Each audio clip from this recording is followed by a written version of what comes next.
नमस्कार, मी Monika's kitchen चॅनलवर आपलं स्वागत करते। आज मी तुमच्या सोबत कुकरमध्ये झटपट तयार होणारा व्हेज पुलाव कसा बनवायचा ही रेसिपी शेअर करत आहे। तुम्हाला जर रेसिपी आवडली तर व्हिडिओला लाईक आणि मोनिकाज किचन चॅनलला सबस्क्राइब करायला विसरू नका। व्हेज पुलाव बनवण्यासाठी गॅसवर कुकर ठेवून त्यामध्ये 4 ते 5 चमचे तेल ऍड करायचं। तेलामध्ये पनीरचे तुकडे हलकेसे फ्राय करून घ्यायचे। तेलामध्ये पनीरचे तुकडे हलकेसे फ्राय केल्यानंतर त्याच तेलामध्ये आणखीन 2 चमचे साजूक तूप ऍड करायचं। त्यानंतर व्हिडिओत दाखवलेले सर्व खडे मसाले तेलामध्ये ऍड करायचे। खडे मसाल्यांमध्ये 1 चमचा शाही जिरे, 2 हिरवी विलायची, लवंग, चक्री फूल, दालचिनी, तेजपत्ता, काळी मिरी, 1 काळी विलायची घेतली आहे। आता हे सर्व खडे मसाले तेलामध्ये हलकेसे फ्राय करून घ्यायचे। तेलामध्ये हलकेसे फ्राय झाल्यानंतर यामध्ये 2 चिरलेले कांदे ऍड करायचे। कांदा उभ्या आकाराचा चिरलेला आहे। कांदा लाल रंगाचा होईपर्यंत तेलामध्ये परतून घ्यायचा। तेलामध्ये कांदा लवकर परतून होण्यासाठी यामध्ये चवीनुसार मीठ ऍड करायचं। 3 ते 4 हिरव्या मिरच्या मधून चिरलेल्या ऍड करायच्या। मिरच्या तेलामध्ये हलक्याशा फ्राय झाल्यानंतर यामध्ये 2 चमचे आलं लसूण पेस्ट ऍड करायची। आलं लसूण पेस्ट सुद्धा चांगली तेल सुटेपर्यंत परतून घ्यायची।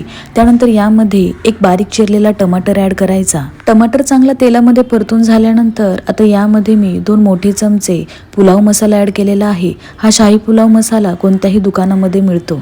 मसाला ऍड केल्यानंतर यामध्ये मी 1 वाटी ग्रीन पीस ऍड केलेला आहे।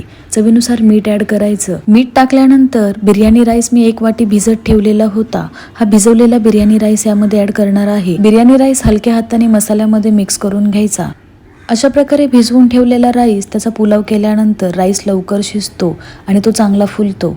आता इथे 1 वाटी तांदळासाठी 1 वाटी पाणी ऍड केलेलं आहे। पाणी ऍड केल्यानंतर ते राईस मध्ये चांगलं मिक्स करून घ्यायचं। त्यानंतर फ्राय केलेले पनीरचे तुकडे ऍड करायचे। ते सुद्धा हलक्या हाताने मिक्स करायचे। त्यानंतर अर्धा लिंबू घेतलेला आहे। अर्धा लिंबू या व्हेज पुलाव मध्ये पिळून घ्यायचा। आता अशा प्रकारे लिंबू टाकल्यामुळे तांदूळ चांगला खुल्ला होतो। नंतर यामध्ये बारीक चिरलेली कोथिंबीर, बारीक चिरलेला पुदिना ऍड करायचा। पुदिना आणि कोथिंबीर मिक्स करून घ्यायचं। त्यानंतर कुकरचं झाकण लावून कुकरच्या 2 शिट्ट्या करायच्या। कुकरच्या 2 शिट्ट्यामध्ये परफेक्ट पुलाव शिजतो। 2 शिट्ट्या झाल्यानंतर गॅसचा फ्लेम बंद करायचा। कुकर हलकासा थंड झाल्यानंतर तुम्ही पाहू शकता एकदम परफेक्ट असा पुलाव तयार झालेला आहे। ही रेसिपी फक्त 15 ते 20 मिनिटांमध्ये तयार होती। तर तुम्ही सुद्धा हा व्हेज पुलाव रेसिपी नक्की करून पहा आणि रेसिपी कशी झाली हे कमेंट करून कळवायला विसरू नका। आणि तुम्ही जर अजून मोनिकाज किचन चॅनलला सबस्क्राइब केलं नसेल तर प्लीज सबस्क्राइब करा आणि सोबतच बेल आयकॉन देखील प्रेस करा, जेणेकरून माझ्या नवनवीन व्हिडिओंचे अपडेट तुमच्यापर्यंत पोहोचतील।